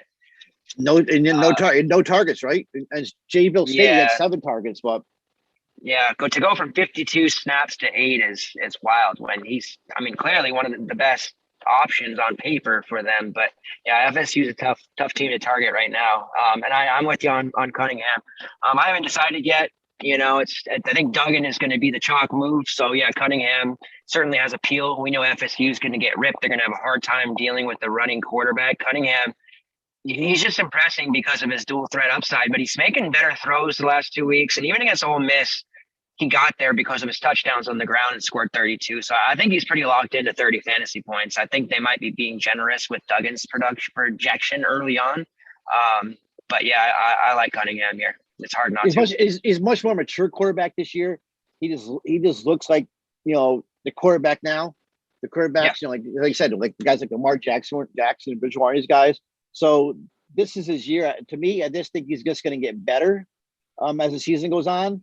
And I said FSU, they're not this year. They played 3 statues for quarterbacks, so they haven't seen anything like Cunningham come in here. So I'm just to me, this spread is 1.5 point spread is very disturbing to me. So if anything, I'm taking that definitely Louisville over. But it makes you wonder what we're missing here with that small spread. Yeah, maybe they're favoring them or giving them credit for being at home or something. I don't know. You're right. That seems like a good bet spot for sure, very tight, especially if money's coming on FSU. So, yeah, I like Malik. I always like a dual threat. He's solid. All right, Boise State versus Utah State. This has a total of 70. So this is going to be a game to target. We right now have Boise State -2. Utah State has been a team on the late night slate recently.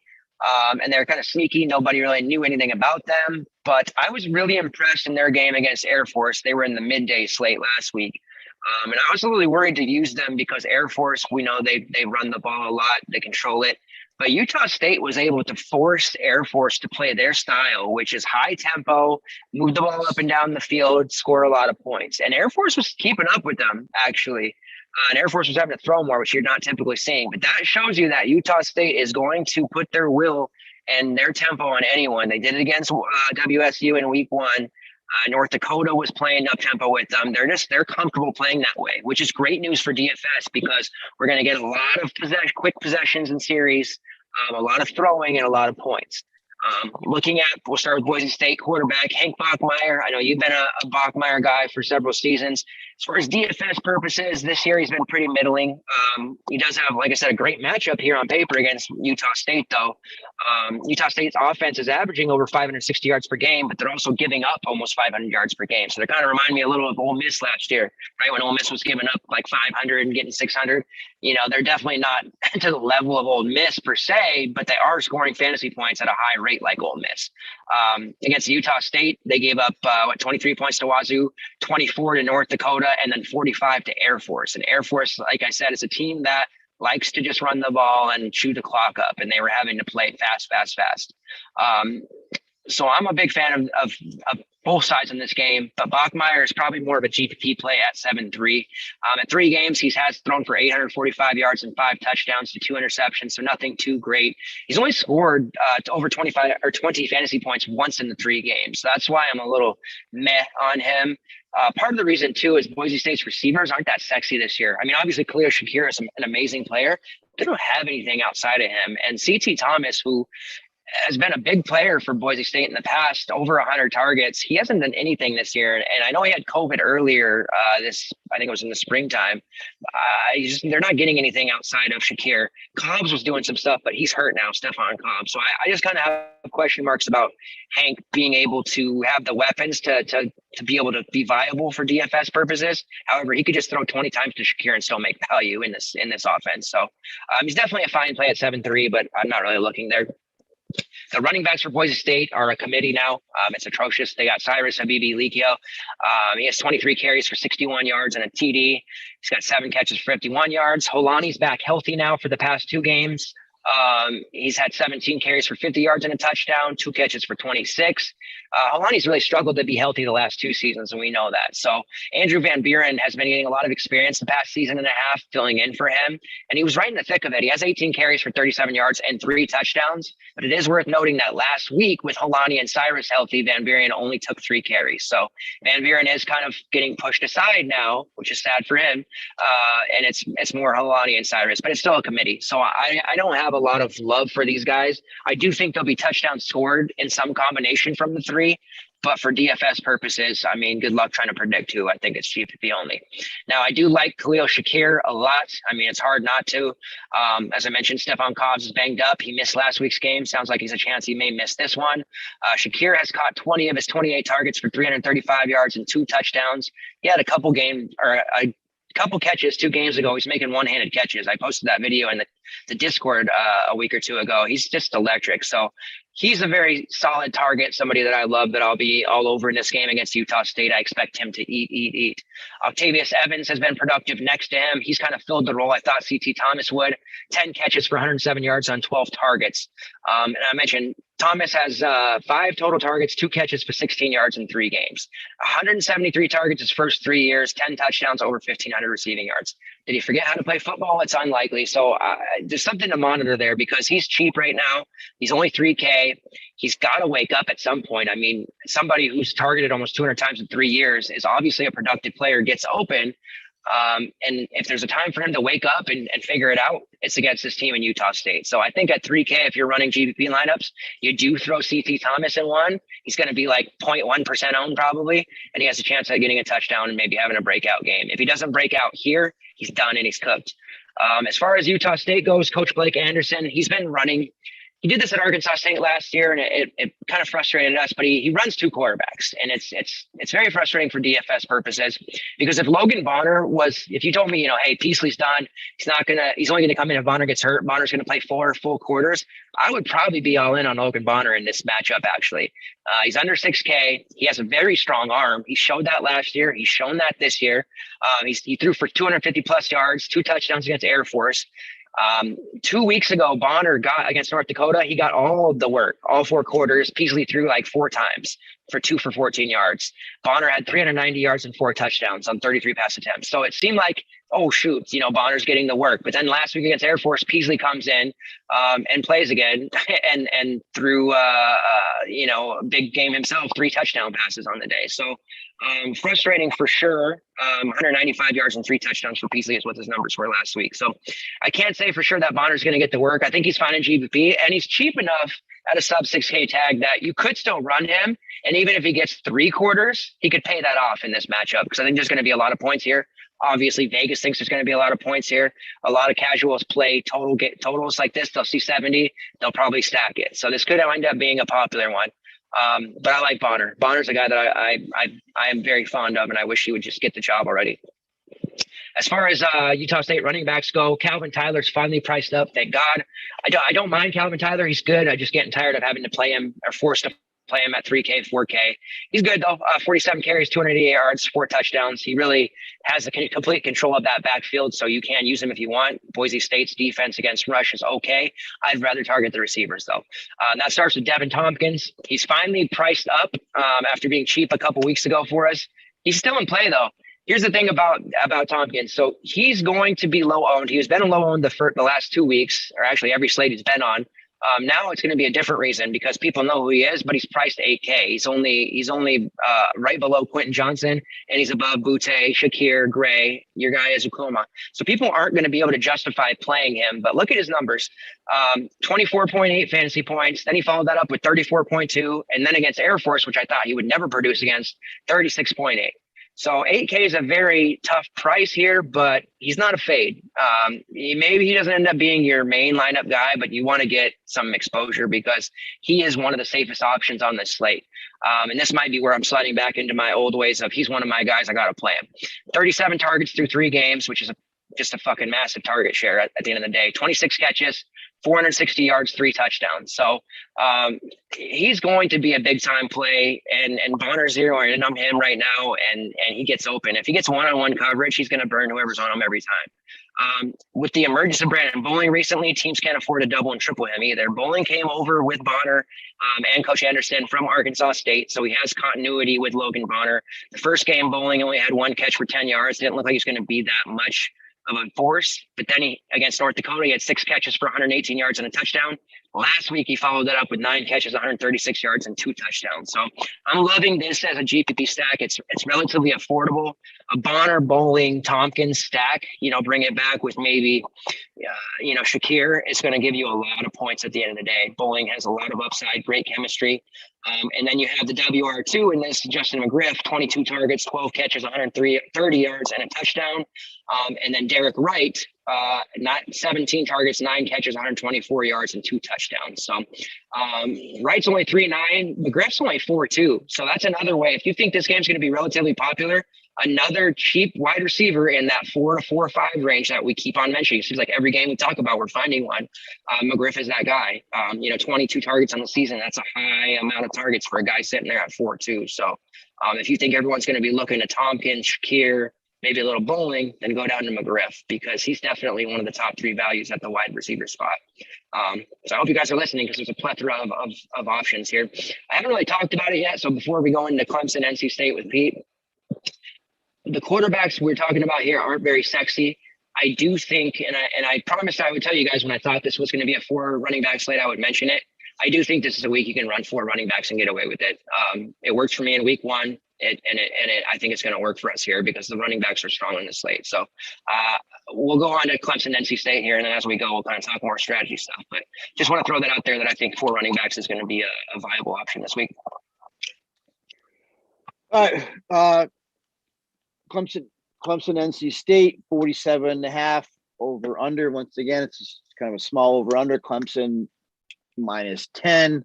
Of course, because of Clemson's defense. Let's start with Clemson first.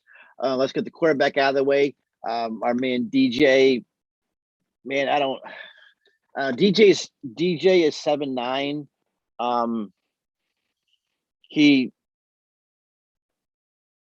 I don't know. He didn't look good. He didn't look that great last week. Like this coaching staff, they weren't ready for the Georgia defense for what they gave him. The in-game adjustments didn't solve anything. From what I could see, they just didn't seem prepared. They were Georgia Tech was doing everything they could to confuse them, and they were confusing DJ. And he just, I don't think he looked good at all. To me, he's nothing but a GVP play. I mean, he's 18 for 25. What do you have? His longest throw was a 17-yarder. That was actually on a short throw to a running back. Made a lot of scrimmage. He never attempted to pass more than 20 yards the whole game. So I don't know.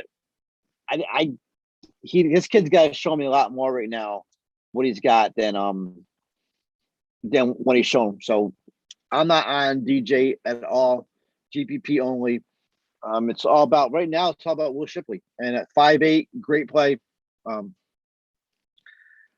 think he's a good value. Maybe could be a little bit cheaper. He actually ended up rookie of the week last week for ACC. So he was 21 attempts, 88 yards. They're all career highs. I mean, that's been a short career, but 2 rushing touchdowns. Actually, he joined Travis Etienne and Deshaun Watson as the only true freshman to rush for multiple touchdowns in multiple games in the Dabo Swinney era. So, also, I believe he became the first Clemson true freshman multiple touchdowns in consecutive games since Etienne did it against Florida State and Citadel, I believe, back in 2017. So, Shipley is a great play at 5'8". We talked about him last week. You were on him. So back on him again this week. And that's it for running backs. Anybody else is just GVP plays, like a Kobe Pace, GVP play only. Now looking at the receivers though, you got Justin Ross, he's 6'3", 21 targets. Joseph Degata, I'm probably more interested in him at 4'9", 18 targets on the year, 11 receptions, 186 yards. So Degata, leads the team in yardage. He is second in receptions, second in targets. So if anything, I'm going to take Degata price at 4.4. I'm just right now. To me, this is more of a game about Shipley and running, and that's pretty much it on the Clemson side. I'm not. Maybe like a little Frank Ladson, because Ladson's only 3.3, but Ladson's only looking at 6 targets in a year, 3 receptions. So it's a tough Clemson team, good team, but not a DFS team. So it's all about Will Shipley. On the North Carolina State side, though, I do have some interest in Devin Leary. This is like Devin Leary. This is like his career game here. I think there's a lot of pressure on him. I think they've lost to Clemson for a decade now. Yeah, it's a decade-long losing streak. He's ready for this game.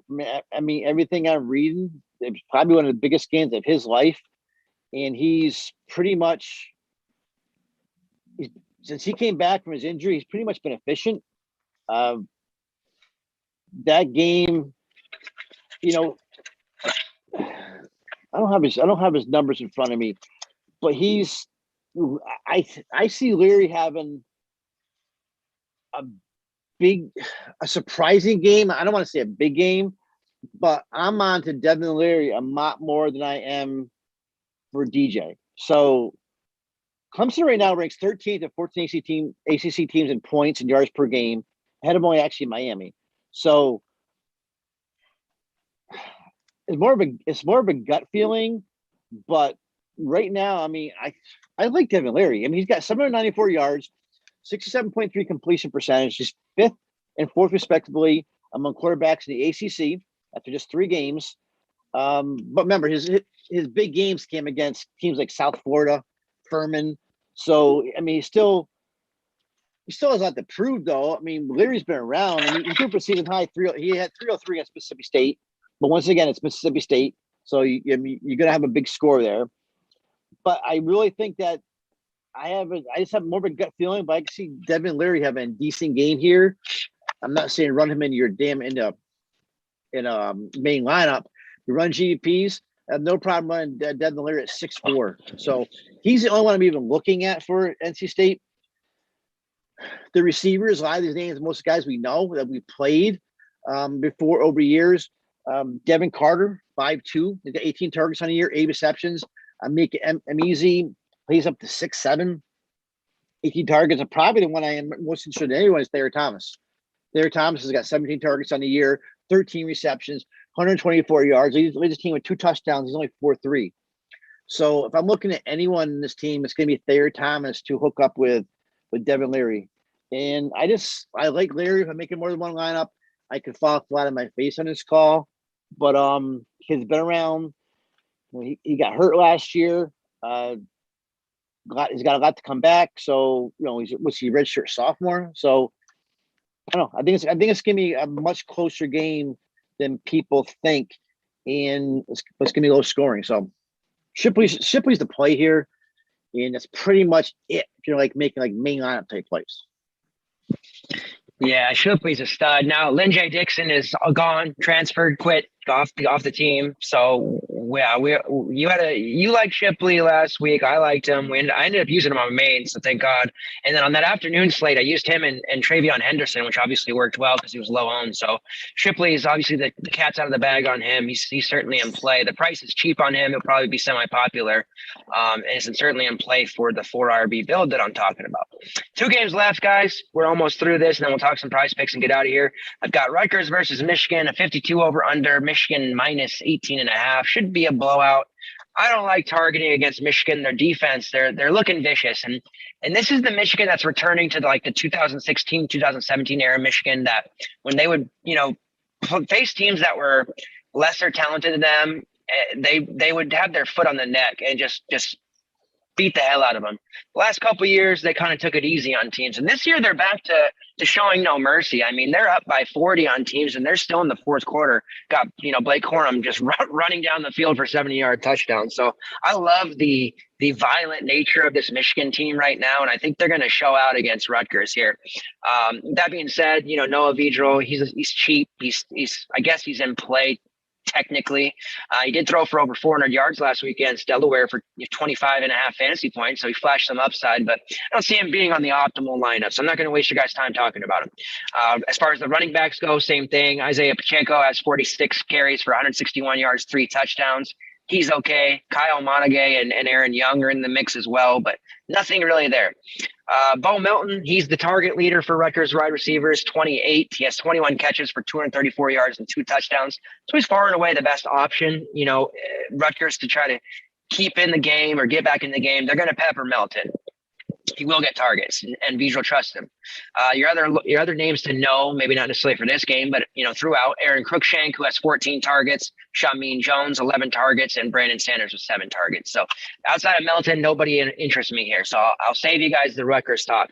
Michigan, I do have interest in Michigan here. Quarterback-wise, no. This is a running team first and foremost. Michigan's going to be in some situations, though, this year where they're going to have to throw the ball. So at some point, Cade McNamara is going to have to prove he can throw the ball.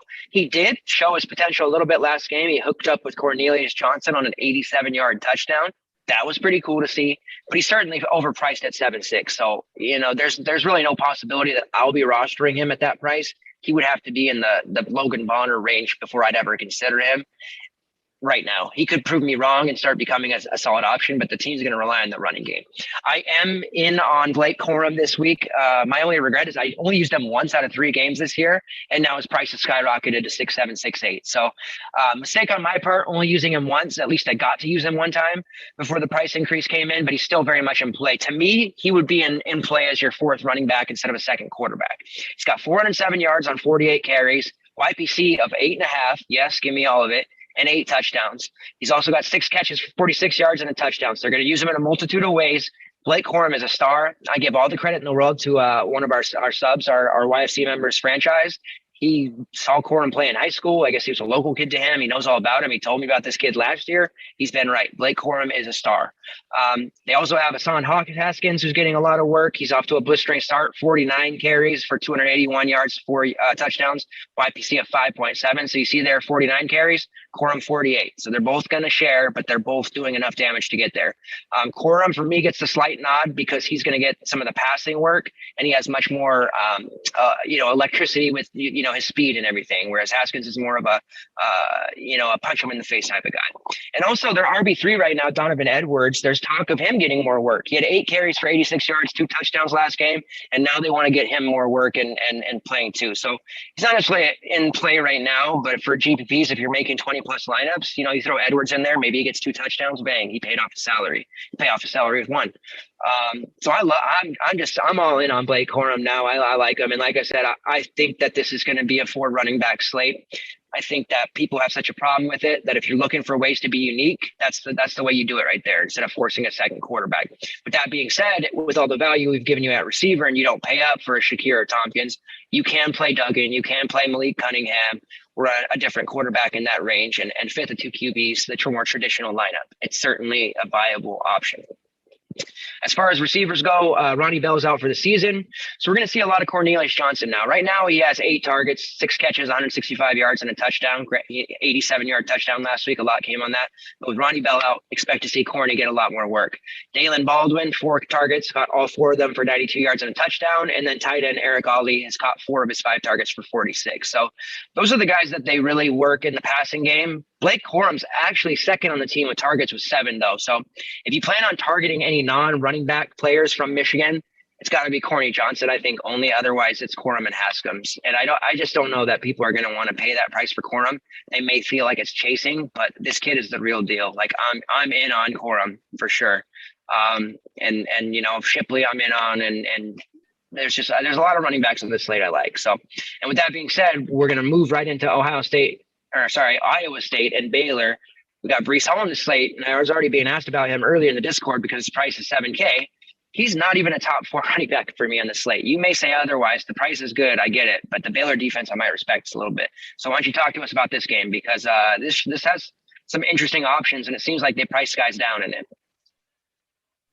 Yeah, well, mainly because I've been stuck with some low scoring games here. I got another 47.5 this game. Iowa State going to Baylor, and Iowa State's a 7-point favorite. But I mean, once again, 2 pretty much honestly, they're probably boring DFS teams in some ways. But to me, Breece Hall at 7K, is he on this slate? I mean, he's probably. I'm probably gonna. I don't. To me, it's real tough between Hall, Body, Robinson, and Blake Corum. I got 4 guys there, and I guess you can play 4 of them if you don't run a quarterback. I don't like doing that on main slates. I do it on off slates, but like I said, I mean, you gotta look at the slate fuller. But Hall's a stud. I mean, he's got elite vision. He was last year. He was to Najee Harris. He was the best, second best running back I think last year. He's been pretty much the guy that has ran Iowa State. He's the one that's put him in prominence. 50, 72 yards, 23 touchdowns. Looking at his stats. I mean, has he had a great start 2021? No, but he's actually shown enough. I mean, he's going to go to the next level. He's a tough start, but I still think he's a top play at 7K. Though I have a problem fading Breece Hall. I do at 7K. I just think he's too good of a quarterback. Running back. But looking at Baylor.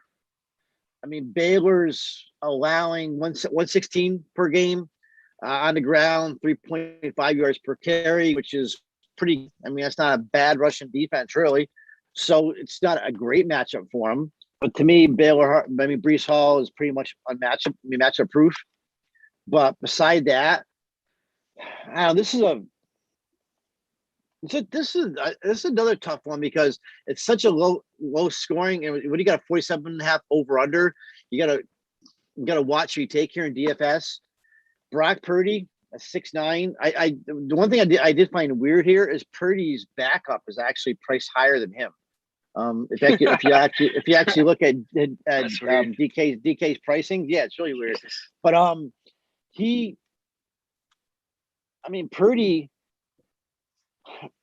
Purdy's been good. He's been bad. What Purdy is going to show up this week against UNLV. I mean, he looked really good. The week before that, though, against Iowa, I mean, he looked really bad 2 weeks ago. So I don't know him. Against UNLV, 21 of 24 for 288, 3 touchdowns. In just over 3 quarters. But once again, it wasn't. And even Purdy was saying it still wasn't a great game because he fumbled in the red zone that game. But it's UNLV. But now it's a Big 12 game, against Baylor. So Purdy's price not bad at 6'9", but I just can't. I don't know. This whole game is all about Breece Hall to me. If I'm going to do a DBP, I'm going to make sure I wouldn't mind playing a Purdy. I like Xavier Hutchinson a lot, but he's 7'5". I mean, but if you look at, Hutchinson's pretty much been a target monster. He's got 27 targets on the year.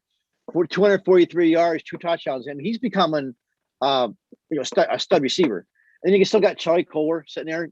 He's pedestrian though. He got 12 targets on the year, 8 receptions. He missed that first game. He's only played 2 games, but he's got 6 targets in each game. So Charlie Kohler's always in play. 5'9" though is a little bit high. If Charlie Kohler's 5K maybe, but once again, it's a small over under. Looking at 27 points.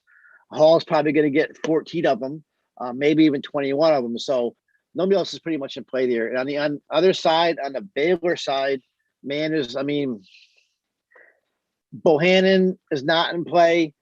If anything, you got the you got a couple good decent running backs there. Abram Smith is nice. I like that kid. Yeah, they have a little bit interested in those guys. Let me see. And Abram Smith are probably,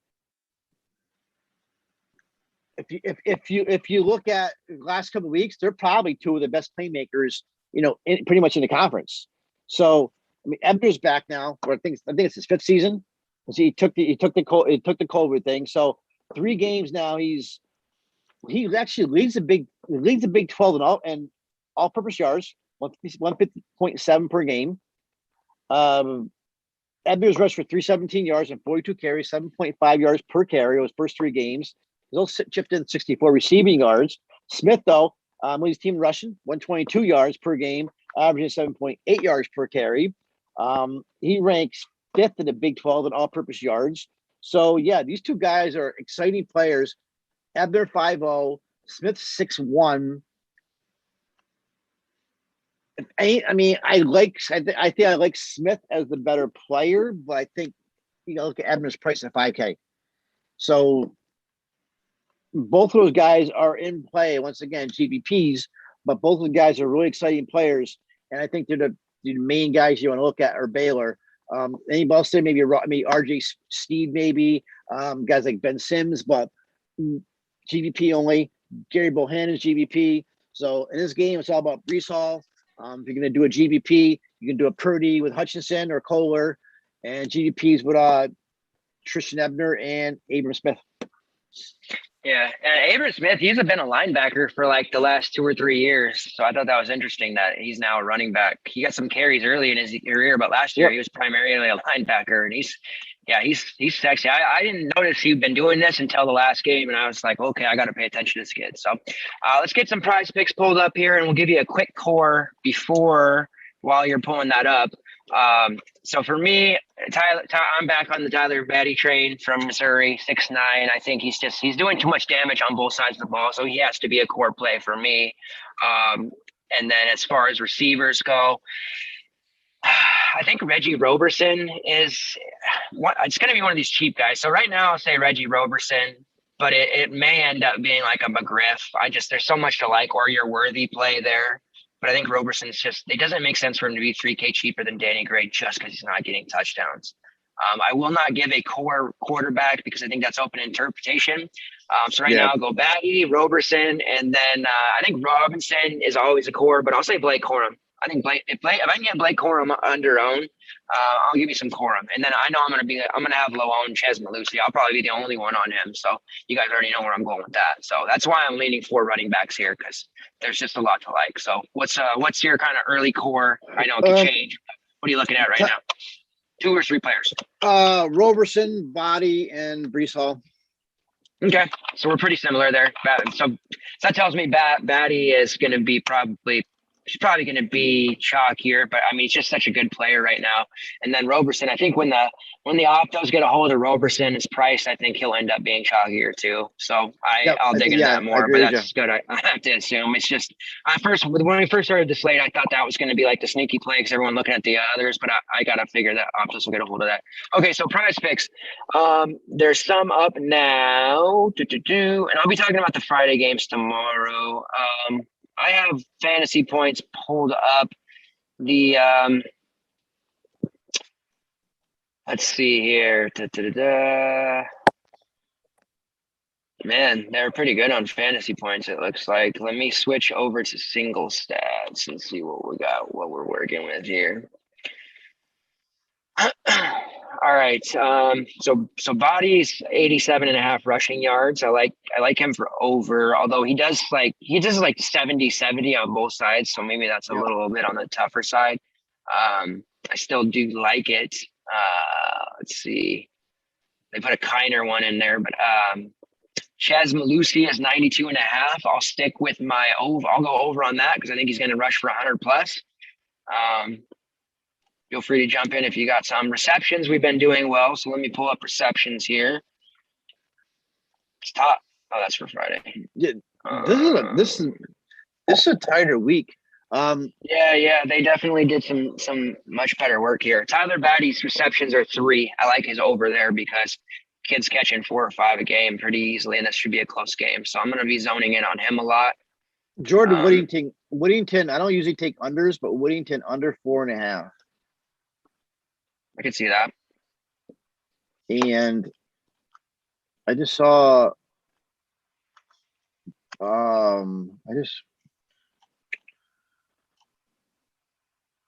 what do you think of? I just saw Roberson. Oh, there he is. Roberson, 4 receptions. That's probably tight though. Yeah. Kayshawn, so receiving yards, Kayshawn Butte over 82.5. I think he'll in a closer game. You see him sail over 100 this time. You know, he had 40 or 60 last game, but look for him to go. Oh, that's probably my favorite right now, 82.5. If we're looking at Roberson, they have a prop of 62.5 receiving yards. I might look at that over his receptions, perhaps. I would take over on that. This game's not on the slate, but it's here. Jordan Addison versus, I believe, New Hampshire, 72.5 receiving yards. Addison's breaking out in a big way this year, so I like his over.